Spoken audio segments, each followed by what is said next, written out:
Os irmãos Menendez podem ser soltos após nova audiência nos Estados Unidos? Detidos desde o final dos anos 80, os irmãos são acusados de assassinarem os próprios pais para herdar uma fortuna de 14 milhões de dólares. No vídeo de hoje, vamos mergulhar nas atualizações mais recentes e polêmicas sobre esse caso que voltou a ganhar destaque. Será que os irmãos Menendez estão prestes a conquistar a liberdade? A legislação criminal tinha que ser bem diferente para os psicopatas e não psicopatas. Fica comigo até o final para entender todos os detalhes. Já aproveita para deixar o like e compartilhar. Meu nome é Gama e você está no canal Tesouro da Mente. O ano era 1989, quando os Estados Unidos foram tomados pelo choque. José e Kitty Menendez foram brutalmente assassinados dentro da própria mansão em Beverly Hills, Califórnia. O crime, que parecia um ataque brutal e inexplicável, logo se tornaria um dos julgamentos mais polêmicos da história americana. Após gastarem fortunas com carros de luxo, viagens e artigos extravagantes logo após o assassinato, os filhos do casal, Lyle e Eric Menendez, passaram a ser os principais suspeitos. Em 1990, eles foram presos e 6 anos depois, condenados à prisão perpétua, sem direito à liberdade condicional. Durante uma recente entrevista, Diane Vandermolen, prima dos irmãos, revelou que Eric entrou em contato com ela para transmitir uma mensagem. Eles estão profundamente arrependidos, cheios de remorso e por meio desse sofrimento, se tornaram homens extraordinários, afirmou Diane. Você acredita na inocência dos irmãos Menendez? Comente abaixo. E não esqueça de deixar seu like e compartilhar para nos ajudar a trazer alertas importantes como esse. O crime aconteceu em 20 de agosto de 1989. Lyle, então com 21 anos, e Eric, com 18, mataram os pais com 12 tiros de espingarda. Se você for no sistema penitenciário, os psicopatas correspondem a 15%. 85% que está lá dentro são recuperáveis. Agora, quando você junta tudo, o que acontece? Esses 15% fazem dos outros 85% seus soldadinhos. O primeiro julgamento ocorreu em 1995, mas os irmãos foram julgados separadamente e os júris acabaram divididos, levando à anulação do processo. A defesa alegou que os irmãos cometeram o crime por desespero, após anos de abusos sexuais cometidos por José Menendez desde que Lyle tinha apenas 6 anos e que teriam continuado com Eric por mais de 10 anos. Hoje, membros da família acreditam que os abusos realmente aconteceram, mas na época ninguém sabia o que se passava dentro da mansão. Uma outra prima, que trabalhava como doméstica na casa, relatou comportamentos estranhos, mas também revelou que nunca teve acesso aos quartos privados. Eu limpava a casa todos os dias, mas nunca me deixavam passar pelo corredor. Nunca vi o quarto das crianças ou do casal. Era como se fosse uma área proibida, relatou. Apesar das acusações de abuso servirem como base para a defesa, o assunto ainda gera divisão. Enquanto muitos acreditam que os irmãos agiram por medo, outros afirmam que tudo não passa de uma encenação. A gente sabe que existe, por exemplo, psicopatia no mundo inteiro, independente de qualquer coisa.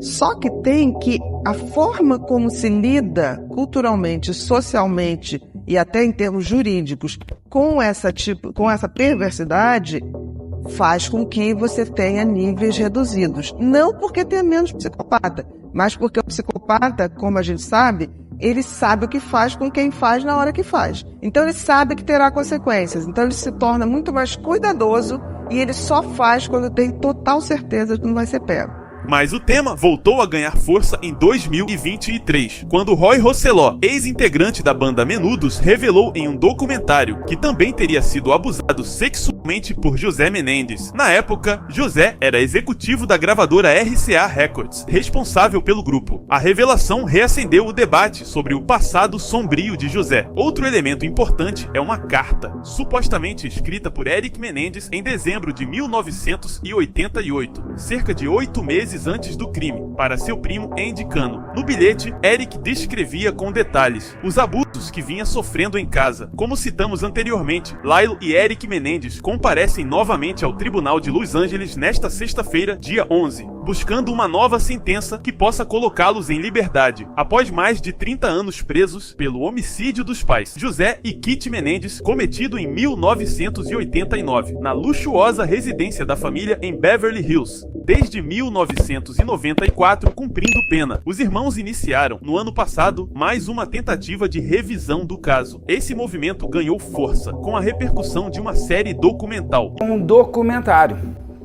trazendo toda a versão da história em cima de uma entrevista que os irmãos Menendez deram pela primeira vez, os dois juntos. A gente não vê se eles estão juntos os dois, mas os dois estão juntos contando a história. Foram entrevistas gravadas durante todo o ano de 2023, foram mais de 20 horas de gravação, isso é muita coisa, onde eles aparecem apenas pela voz. Eles estão na cadeia e é dentro da cadeia que eles recontam tudo o que aconteceu com eles lá atrás, em 1989. E uma minissérie sobre o crime, ambas produzidas pela Netflix. Essas produções reacenderam o interesse público e impulsionaram campanhas que defendem a soltura de Lai, hoje com 57 anos, e Eric, com 54, sob a alegação de que os dois agiram em legítima defesa, após anos de abuso familiar. Mas, apesar da pressão popular, o caminho legal continua espinhoso. O novo promotor de Los Angeles, Nathan Hotman, já sinalizou que deseja anular uma moção anterior, que poderia beneficiar os irmãos com uma nova sentença, o que, na prática, abriria espaço para a liberdade imediata. Para Hotman, os Menendez ainda não assumiram total responsabilidade pelo crime e construíram toda a narrativa de defesa, com base em uma sequência de mentiras. Segundo ele, os irmãos não mostraram arrependimento verdadeiro, nem aceitaram plenamente o peso do que fizeram, e reforçou: eles contaram cerca de 20 mentiras diferentes e só admitiram 4. Não tem o que conversar. Então, o que você está dizendo, tem como tratar? A gente hoje não consegue tratar. Pode ser que daqui a uns anos se consiga. Por exemplo, foram feitas pesquisas de você botar antidepressivos nas caixas de água que forneciam água para presos psicopatas graves. Eles já ficaram mais zen para falar as barbaridades que eles pensavam. Para poder pensar nas... Exatamente. Então, assim, não é isso. Eu acho que essa conexão, se a gente um dia descobrir se isso tem como reconectar, faremos. Mas o mais importante é que eles não têm jeito. Até hoje, dependendo da gravidade, é isolamento. Porque, assim, qualquer pessoa que não é psicopata, entra no sistema penitenciário, fica arrasado, emagrece, perde peso, porque tem um nível de consciência. Eu acho que é um nívelzinho de consciência, não é muito elevado, mas é um nível de consciência. Tipo assim, o que eu fui fazer? Tô aqui. Quer dizer, tem um lamento. O psicopata, ele floresce no sistema penitenciário. Ele não perde peso, ele fica bonitão, sabe? Ele vai fazer a ginástica dele, ele rapidamente se articula para ver... Para conseguir os benefícios. Quem ele tem que seduzir, quem ele tem que manipular. Então, assim, infelizmente a gente não tem isso hoje. Hoje ainda é o isolamento. Muito que aprender, muito que ter cuidado. Por enquanto, o conhecimento e o cuidado é o melhor remédio. A gente não pode dizer, no Brasil pelo menos, que nasce psicopata. A gente só pode dar o diagnóstico de psicopatia a partir de 18 anos, por uma convenção, tá? Mas a gente sabe que o funcionamento cerebral do psicopata é uma coisa que já vem de fábrica. Como também a nossa empatia já vem de fábrica, ou seja, o senso moral, tirando os psicopatas, vem de fábrica. Por isso que um bebê de 8 meses olha para uma criancinha que cai, ou um bichinho que se machuca, ele faz assim, e ele quase chora. O psicopata não tem isso. Então a criança que tem essa predisposição para afirmar esse diagnóstico, ele não tem essa empatia. Então, desde muito cedo, o que ocorre em volta dele que causaria um certo mal-estar na gente, não causa nele. Durante o julgamento em 1993, a defesa traçou a imagem de 2 jovens atormentados, vítimas de anos de abusos físicos, psicológicos e sexuais, por parte de um pai autoritário e uma mãe conivente e negligente. Quando, em 20 de agosto de 1989, os 2 irmãos resolvem matar os pais, neste documentário, principalmente, falado por eles contam que eles resolvem matar os pais naquele dia. Um crime programado, planejado e desejado. em função, inclusive, da motivação que eles falam em seguida. Mas eles começam, os dois, a ficarem com muito medo de morrerem. Segundo os dois, os pais estavam muito descontentes com eles, porque o Eric e o Lyle, muitas vezes falam que é o Eric e o Lyle em todos os lugares. Nesse documentário, a primeira vez que foi tirado o irmão mais velho dessa história. Mas, de fato, eles moravam num condomínio de gente riquíssima, que eles tiveram que mudar de lá desse condomínio e ir para essa casa em Beverly Hills por conta do que eu vou contar agora, e a mãe e o pai estavam bem bravos com eles. O Eric e o Lyle eles realmente roubaram casas dentro desse condomínio. Como eu falei nos outros episódios, principalmente em função de os dois serem milionários, mas viverem como classe baixa. Então não adianta, você é milionário, você convive com milionário, seu pai te põe na escola de milionário, seu pai te faz tudo milionário, mas você não tem dinheiro para comprar um tênis, e o Eric, parece que ele tinha um único tênis. Gente, mas sabe o que é absurdo, o pai está ensinando. Não, o pai está ensinando nada. Se você tem essa realidade na sua vida, você não pode fazer o seu filho o seu pior dentro daquele universo onde você quer que ele se insira. Simplesmente se você tiver dinheiro. Qual é o problema dele ter 2, 3 tênis? Se o pai tem dinheiro, não tem problema nenhum. É a realidade dele. Mas eles não viviam, eles viviam como pessoas pobres, sendo bilionários. Bilionários não, milionários. Que na época eram bilionários, que é a década de 1980. O pai, então, os dois acabam roubando casas dentro desse condomínio. E eles são descobertos. Isso deixa o pai extremamente humilhado frente àquela sociedade. Imagina, ele que era o ícone do imigrante, que deu certo na Terra Prometida, tinha feito 2 filhos americanos ladrões. Aquilo vem uma vergonha, ele fica muito bravo, eles mudam para essa casa em Beverly Hills.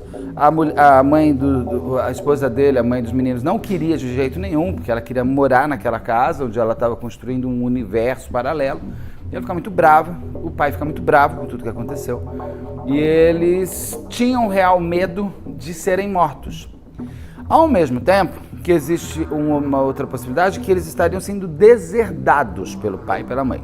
Apesar das alegações da defesa, a promotoria pinta um retrato bem diferente. Para eles, Lyle e Eric Menendez seriam assassinos frios e calculistas, movidos pela cobiça de uma herança milionária, cerca de 14 milhões de dólares, o equivalente a mais de 80 milhões de reais atualmente. No primeiro julgamento, o júri não conseguiu chegar a uma decisão unânime, o que levou à realização de um segundo julgamento. Nele, os irmãos foram considerados culpados e condenados à prisão perpétua, sem direito à liberdade condicional. Agora, a promotoria deve apresentar ao juiz do Tribunal Superior do Condado de Los Angeles seus argumentos para anular uma moção assinada pelo promotor anterior. Essa moção pedia que a sentença fosse reduzida, o que abriria caminho para a libertação imediata dos irmãos, já que eles estão encarcerados há mais de 30 anos. Essa tentativa de reverter a condenação faz parte de um trio de estratégias legais adotadas pela defesa dos Menendez. Além da moção por uma pena mais branda, os advogados ainda buscam a possibilidade de um novo julgamento e também apresentaram um pedido de clemência ao governador da Califórnia. O atual promotor, Nathan Hochman, já se mostrou contrário a todas essas possibilidades, inclusive a um novo julgamento. Enquanto isso, o governador Gavin Newsom requisitou uma análise do caso ao conselho responsável por avaliar possíveis concessões de liberdade condicional. Ele afirmou que não assistiu às produções da Netflix sobre o caso, para manter sua imparcialidade, evitando que a opinião pública influencie sua decisão. Faltando pouco para a audiência que pode mudar o destino dos irmãos Menendez, uma figura importante da família veio a público pela primeira vez. Terry Barrett é a tia de Lyle e Eric, e irmã de José Menendez, falou com exclusividade emocionada. Terry revelou que toda a família acredita que os irmãos sofreram abusos e estão unidos na esperança de vê-los em liberdade. Para ela, o caso vai muito além de uma simples história de crime. Para o mundo, isso virou um caso famoso. Para mim, é profundamente pessoal. Aqueles meninos são como os filhos que nunca tive. Já se passaram 35 anos. É tempo demais. Uma parte inteira da minha família foi apagada. Os que morreram e os que ainda estão pagando por isso. Hoje, com 85 anos e enfrentando um câncer de cólon, Terry teme não conseguir viver para ver os sobrinhos livres. Fiz o que pude para visitá-los sempre, mas é difícil. Moro em Nova Jersey, estou velha. Não tenho muito tempo. Quando eram crianças, eu resolvia os problemas. Agora, Não posso fazer nada, só posso visitá-los e chorar na volta. Contou ela às lágrimas. É por isso que nunca dei entrevistas antes. É muito doloroso. Concluiu. Então, por exemplo, na Índia teve há uns anos atrás, acho que mais ou menos uns 8 anos atrás, um chofer de táxi que estuprava, matava turistas. E aí, por fim, e ninguém pegava, por fim foi pego, pena de morte. Então, nunca mais teve caso, né, de estupro e morte de turistas, pelo menos em transporte. Então, a forma como uma sociedade tolera as maldades da psicopatia faz com que eles possam, de fato, florescer, né? Isso é muito importante. Mas, assim, o problema do psicopata não é se ele faz delito ou não. Existem psicopatas que nunca vão cometer um crime, mas vão destruir a vida das pessoas. Porque o que está se referindo é se ele é perverso, eles sempre vão buscar status, poder ou diversão. E fazer o outro se dar mal, para eles é diversão, é um game. É um game. Na realidade, a psicopatia, ela é caracterizada pela questão da falta de empatia, da ausência de culpa e de ausência de remorso. Então, essas pessoas, elas têm uma frieza em relação ao outro. E essa frieza tem gradações. Por isso você tem o psicopata leve, moderado, grave. Grave não necessariamente é o serial killer. O serial killer é o mais grave de todos os graves, digamos assim. Por que isso acontece? Porque o sistema límbico, quer dizer, o sistema afetivo dessas pessoas, ele tem um grau de desconexão. Quanto maior esse grau de desconexão, maior é a frieza. Você só tem como se livrar ou não ser vítima de um psicopata se você entender como ele funciona. Se não, se você vai esperar, ele não tem cara de mal. Nunca. Ele não é desagradável. Nunca. Você só vai ver desagradável na hora que você já foi a vítima. Gente, eles estudam, eles fazem a coisa perfeita. Será que é possível mudar um ser humano na sua essência do sentir? Que a gente solucionava a psicopatia, por exemplo. Exato. Mas o que a gente viu até hoje, que você não muda a questão de como ele vê o outro. Você reduz danos. Por que um psicopata procura ajuda? Para ter algum ganho. Então, do tipo, aquele cara que já perdeu tudo, e aí ele se propõe a não fazer certas coisas para poder ter o mínimo de suprimento da família. Certo. Que não suporta mais ele. Eu não sou otimista nesse aspecto. Talvez algumas tecnologias, se alguém me falar assim, não, o Neuralink do Musk, ele vai ativar uma coisa chamada empatia. Aí vamos ver. Aí a gente começa a pensar na possibilidade de um psicopata te ver como um ser humano, não como um objeto de uso.